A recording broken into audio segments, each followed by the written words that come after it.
मेरी कहानी का नाम है अर्जुन की घड़ी। अर्जुन, जो कि बहुत ज्यादा शरारती बच्चा है और जिसका की पढ़ाई में बिल्कुल मन नहीं लगता। उसका स्टडी टेबल जो हमेशा बिखरा रहता, जितना भी कोई समझा ले मगर अर्जुन नहीं समझता। घर के सब लोग उसकी इस आदतों की वजह से परेशान थे। हर वक्त अर्जुन को किसी ना किसी से डांट ही पड़ती रहती। घर में दादी ही इकलौती थी जो अर्जुन को बड़े प्यार से समझाती, हमेशा उसकी हरकतों को सुधारने की कोशिश करती।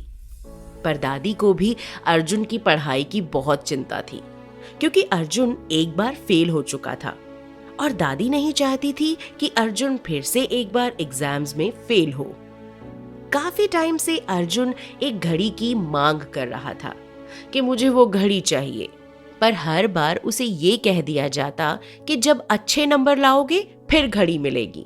एक दिन दादी ने अर्जुन को अपने पास बिठाकर वक्त की कद्र करने के बारे में समझाया और कहा कि वक्त जब एक बार हाथ से निकल जाता है तो वापस नहीं आता। और कुछ दिनों बाद अर्जुन को दादी ने उसके बर्थडे पर उसे वही घड़ी दिला दी जो वो लेना चाहता था और जिसमें अलार्म भी सेट हो जाता था। अब दादी ने अर्जुन को वो घड़ी देते हुए कहा कि अब तुम इसमें अलार्म सेट कर सकते हो कि जब भी तुम्हें कोई काम करना हो तो उससे पहले अलार्म सेट कर लेना, ताकि तुम अपने काम को वक्त पर कर पाओ। अर्जुन ने उस घड़ी पर अलार्म सेट करने शुरू कर दिए और वक्त पर अपने हर काम को करना भी शुरू कर दिया। अब अर्जुन में बहुत बदलाव आने शुरू हो गए।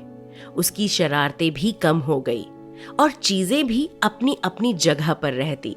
कुछ दिनों बाद उस घड़ी की बैटरी शायद खत्म हो गई और वो चलना बंद हो गई, पर अर्जुन ने अपने काम वक्त पर करने शुरू कर दिए थे।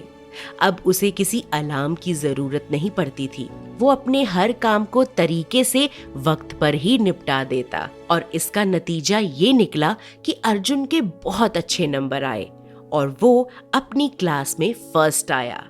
सो दादी की दी हुई घड़ी ने अर्जुन के वक्त को बदल दिया, उसे समय की कद्र करना सिखा दिया।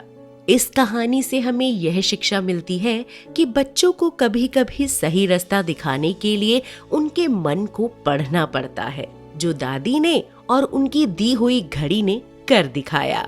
इस तरह की और कहानियों के लिए हमारे चैनल को सब्सक्राइब करें।